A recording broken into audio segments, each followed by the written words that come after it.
Good day, this is Dimitri Lascaris coming to you for Reason to Resist from Kalamata, Greece on March 30th, 2025. In January of this year, Donald Trump returned to the White House with grand promises of peace. He claimed that he was determined to stop all wars. I repeat, all wars. So far, however, on Donald Trump's watch, the U.S. government has ended no wars. Even worse, it has resumed or escalated at least two of them and might well be on the verge of igniting the mother of all wars. Before we take a closer look at the peacemaker's performance since he returned to the White House in January, let's examine the record of the first Trump administration. As I've said many times, you are what your record says you are. So the record of the first Trump administration should give us a strong indication, at least the strongest that we can find, about where we are likely headed. Now, Trump never tired of telling us when he was running to be president again that during his first administration he started no new wars. But is that really true? Well, although the Obama administration sanctioned Syria, conducted surveillance flights over Syria, and directly or indirectly supported murderous jihadists in Syria, the first time that the U.S. officially and directly attacked Syrian government forces was in 2017, under Donald Trump. In the following year, 2018, Trump joined with the UK and France to bomb Syria again, describing that mission, which flagrantly violated international law, as perfect. In that same year, Trump's then Secretary of State, Rex Tillerson, announced that the U.S. would maintain an open-ended military presence in Syria, or so he claimed, not only to fight ISIS and al-Qaeda, but also to provide a bulwark against Iranian influence, ensure the departure of the Assad regime, and create conditions for the return of refugees. In 2019, however, Trump himself contradicted Rex Tillerson and other members of his administration when he admitted publicly that the real reason for which U.S. forces were in Syria was to, quote, take the oil, close quote. While I'm on the subject of Rex Tillerson, it seems that some fanboys in the anti-imperialist media believe that Donald Trump is some sort of a rocket scientist who's playing 5D chess and who, at the end of his unfathomable moves, will miraculously cause peace to break out everywhere. I'd like to remind those Trump fanboys that Rex Tillerson himself described Donald Trump as a moron. But I digress. For now, let's put aside the question of whether Trump's first administration started any new wars. In my opinion, being a true peacemaker requires more than avoiding new wars. A true peacemaker not only refrains from starting them, the true peacemaker also brings ongoing wars to an end, especially those that are unjust and illegal. Now, what ongoing U.S. wars did Donald Trump terminate during his first administration? During the first Trump administration, Trump made lots of noises about ending the brutal, corrupt, and interminable war in Afghanistan, but he never did so. Even worse, under Trump, the U.S. Air Force went hog wild on bombing Afghanistan. In 2019, the U.S. forces dropped a record number of bombs on the devastated country, more than during any year in the prior 10-year period. In late 2021, a few months before the Biden administration and its European vassals finally succeeded in provoking Russia's military intervention into Ukraine, Biden himself withdrew U.S. forces from Afghanistan. Within days, the Taliban swept back to power. Much of the reason that the Taliban returned to power so swiftly is that the regime that Bush, Obama, and yes, Donald Trump had propped up for nearly 20 years was brutal and corrupt and enjoyed virtually no popular support. Indeed, that regime could fairly be described as a narco-dictatorship. In my view, the timing of the U.S. withdrawal from Afghanistan was not coincidental. I believe that the U.S. withdrew from Afghanistan in late 2021 to prepare for its proxy war against Russia. Basically, the U.S. military needed to reallocate its assets to Europe from Afghanistan so that it could sustain the coming proxy war against the Russian Federation. Whatever Biden's motivation may have been for withdrawing from Afghanistan, Trump criticized Biden vehemently for the chaotic nature of the U.S. withdrawal. but Trump never offered a remotely plausible explanation for why he himself did not implement an organized withdrawal from Afghanistan during his first administration. Elsewhere in West Asia, Trump's policies were even more dangerous, more imperialist, and more pro-war. For example, Trump recognized Israel's annexation of the occupied Syrian Golan Heights. He did so in his first administration, despite the fact that almost the entire international community recognized Israel's annexation of the Golan Heights to be a grotesque violation of international law. Furthermore, Trump continued to provide billions of dollars of military aid to Israel and moved the U.S. Embassy from Tel Aviv to Jerusalem, even as Israeli forces gunned down Palestinians in Gaza during the Great March of Return. The Great March of Return was a peaceful protest mounted by Palestinian refugees who have a right to return to their homeland under international law. During the Great March of Return, Israeli snipers shot thousands of unarmed Palestinians, including medics, journalists, women, children, and disabled persons. This all happened under Trump's watch from 2018 to 2019. But Trump did not stop there.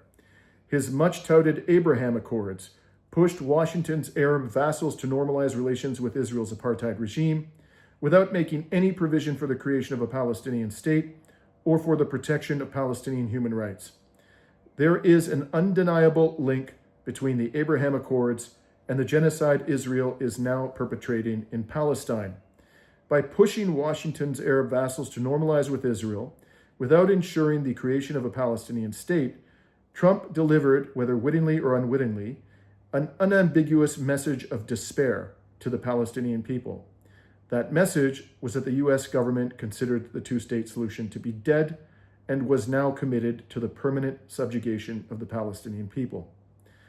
Predictably, Palestinians in Gaza got the Trump memo and responded by attacking Israel on October 7, 2023. Israel then used the October 7th attacks as a pretext for implementing its final solution, a genocide in Gaza and the ethnic cleansing of the occupied West Bank. Undoubtedly, Palestinians living in the 1948 boundaries of Israel are next. Now, even if we ignored the fact that Trump currently supports Israel's starvation of Gazans and currently provides Israel the bombs it requires to obliterate the civilian population of Gaza, Trump would still bear enormous responsibility for the genocide, precisely because of his much ballyhooed Abraham Accords. Now, there's then the issue of the first Trump administration's approach to Iran. The policies of the first Trump administration toward that country were destined, like all aspects of his first administration's foreign policy, to promote war and chaos in West Asia. In 2019, in an illegal drone strike in Baghdad, the first Trump administration murdered Iran's top general, Qasem Soleimani. That strike killed not only Soleimani, but also some key officials of Iraq's government. Inevitably, Iran responded to Trump's murder of Soleimani by striking a U.S. military base in Iraq. In a remarkable act of restraint, however, Iraq's government warned the Trump administration beforehand that it was going to attack that military base. As a result, no U.S. soldiers were killed. Now, if Iran's government had not shown that restraint, and if U.S. soldiers had been killed in the retaliatory attack, Trump almost certainly would have launched an all-out war against Iran, with potentially devastating consequences for the region and indeed for the global economy. During his first administration, Trump's provocations against Iran did not stop there. In May 2018, Trump withdrew the United States from the Joint Comprehensive Plan of Action, or JCPOA. The JCPOA imposed severe restrictions on Iran's nuclear program in exchange for sanctions relief. It was well designed to prevent Iran from developing a nuclear weapon. At the time that the Trump administration withdrew the U.S. from the JCPOA, the International Atomic Energy Agency certified that Iran was complying with the deal. In fact, Iran continued to comply with the deal for months after the Trump administration withdrew from it, in the hope that the other signatories to the deal would be able to provide to Iran sufficient sanctions relief. And it was only after it became clear that they could not do so or would not do so that Iran stopped complying with the severe restrictions under the JCPOA. Not only was Iran complying with the terms of the JCPOA, but Trump refused to acknowledge at any time during his saber-rattling against the Islamic Republic that Israel itself possessed a nuclear arsenal, or that Israel is the only state in West Asia that is not a party to the Nuclear Non-Proliferation Treaty. Trump, by the way, has just released limited documentation relating to the JFK assassination. That documentation confirmed that during his time in office, JFK was deeply and justifiably concerned that Israel was seeking to develop a nuclear arsenal. The newly released JFK documents also reveal that a rogue within JFK's administration, James Angleton, was committed to helping Israel obtain nukes. Now, following Trump's release of the latest batch of documents relating to the JFK assassination, journalist Sam Husseini, whom I have previously interviewed on Reason to Resist, asked a White House spokesperson whether the Trump administration was finally prepared to admit that Israel's genocidal regime has nuclear weapons. Here's what happened. That's where we're going to go. And in the back, did I hear JFK? Because interestingly, we haven't brought that up yet, so let's give that a try here. Who was JFK? So keeps saying JFK? Excellent, thank you. In the back? All right, let's do it. The JFK assassination's obviously back in the news, and Jefferson Morley of JFK Facts was on Bill O'Reilly's show, analyzing some of the documents that the Trump administration has released. One of the revelations that he discussed was the fact that James Angleton, the CIA counterintelligence chief, had relied on Israelis as part of his intelligence gathering operations, which included monitoring Oswald prior to the assassination. It's indisputable that he kept him under surveillance for 4 years, from 1959 to 1963. These new documents point to an Israeli connection using Israeli agent to monitor Oswald. As you may be aware, JFK in the summer of 1963 was deeply concerned with Israel acquiring nuclear weapons. He had sent a series of letters to Ben-Gurion, Israel's founding prime minister, demanding that Israel allow inspectors. Ben-Gurion resigned just when he was pressed on the issue by JFK. Something I can say to this. Yeah, I do. I do. I got a question for you. Right. Israel continued stalling the inspections, and JFK was, of course, assassinated in November. Every president since has adopted Israel's policy of refusing to acknowledge the existence of Israel's nuclear arsenal. My question to you is, will this administration finally do so? Boy, we went from JFK and then to now Israel's nuclear arsenal. Will you acknowledge Israel has nuclear weapons? I understand. Here's what I will tell you about the JFK files. I'm not asking about the JFK Excuse files. me, sir. Yeah, please. Thank you. About 80,000 pages of unredacted records related to the Kennedy assassination are currently being released, and I think they've finished at this point, by order of President Trump. We know that also, as I'd been asked before, if there was any other material anywhere, this is it. This is all the material. It's out, and again, unredacted, and so that's good news. For my generation, this is also good news. Certainly, as you grow up with that kind of a dynamic that happened in this country, and now, of course, we happily can say that Robert F. Kennedy Jr. is contributing to the nature of our nation and making a difference as well.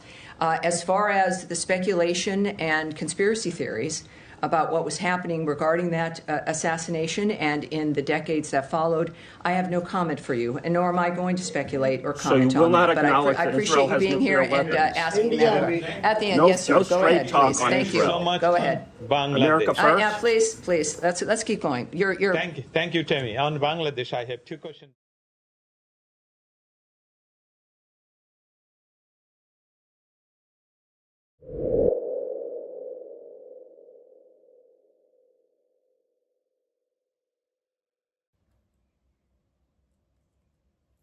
In my view, one can hardly imagine something more dangerous to humanity than putting nuclear weapons into the hands of a diabolical, genocidal regime like that of Israel. Yet Trump, the alleged peacemaker, refuses even to acknowledge that Israel has nuclear weapons. Instead, Trump seems hell-bent on provoking a war with a state in West Asia that does not, even by the US government's own admission, currently possess a single nuclear weapon. This brings us finally to the region of Eastern Europe. In Ukraine, Trump's first administration continued its commitment to escalating conflicts wherever it found them. Trump's predecessor, Barack Obama, had refused to send lethal weapons to Ukraine on the basis that any military conflict there would end in Ukraine's defeat, which is precisely, by the way, what is happening. As Obama put it, in that part of the world, Russia had escalation dominance. Now, for all of his egregious sins, it was Obama, not Trump, who first acknowledged publicly that Ukraine was not a core interest of the United States, but that Ukraine was a core interest of the Russian Federation. In 2018, Trump reversed Obama's decision not to provide lethal weapons to Ukraine by approving the sale of US-made javelins to the country.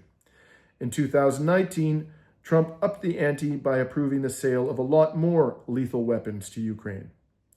Arguably, however, the most provocative action that Trump took with respect to Russia during his first administration was not the sale of lethal weaponry to Ukraine. It was the withdrawal of the United States from the Intermediate Range Nuclear Forces Treaty. Now, I've had some issues with Scott Ritter lately, but there are a few independent commentators out there who know as much about the INF Treaty as does the former weapons inspector. Scott was one of the first U.S. weapons inspectors to take on the responsibility of verifying the Soviet Union's compliance with the INF Treaty. As Scott explained in a 2022 op-ed in Consortium News, Trump's withdrawal from the INF Treaty was a disaster. He wrote, "The U.S. seeks only unilateral advantage. Until this is changed, there can be no meaningful arms control interaction between the U.S. and Russia. Not only will the New START treaty expire in February 2026, but it is also unlikely the major verification component of the treaty, on-site inspections, will be revived between now and then. Moreover, it is impossible to see how a new arms control agreement to replace the expired New START treaty could be negotiated, ratified, and implemented in the short time remaining to do so. There is no trust between Russia and the U.S. when it comes to arms control. With no treaties, there is no verification of reality. Both the U.S. and Russian arsenals will become untethered from treaty-based constraint, leading to a new arms race for which there can be only one finishing line: total nuclear war." In a similar vein, in 2020, nuclear weapons expert Marc Finot, an associate fellow at the Geneva Center for Security Policy, stated, "It is a pity that the United States has terminated this major stabilizing arms control agreement achieved during the Cold War under the pretext of Russian violations that could have been settled between both countries. The prohibition of intermediate-range missiles, both nuclear and non-nuclear, made Europe much safer, lowering the threshold of nuclear war, and is still needed." On November 21st of last year, Russia unexpectedly fired an intermediate-range missile of a conventional nature at the Ukrainian town of Dnipro. It was the first used in a theater of war. Until now, this type of missile had only been test-fired. Named Orezhnik, the IRBM missile, or intermediate-range ballistic missile, took the West by surprise, as this weapon was not officially part of Moscow's arsenal. As Le Monde noted in January of this year, Russia's use of Orezhnik has caused European nations to consider the development of their own IRBMs. For this new arms race, my friends, the world can thank the supposed peacemaker in the White House today, Donald Trump. In conclusion, I have long said, as I said at the outset of this report, that you are what your record says you are. Now, we all know that our leaders frequently lie. Trump has always been a rather extreme example of political mendacity. A rational person, knowing that our governments are run by pathological liars, would judge these people by their actions and not by their rhetoric. Based on the record, the actions of the Trump administration the first time around, why would any sane person believe Donald Trump's claim that he is committed to peace? In part 2 of this report, we'll examine how Trump's current policies are propelling the world toward what might well be nuclear Armageddon. For now, this is Dimitri Lascaris signing off from Kalamata, Greece.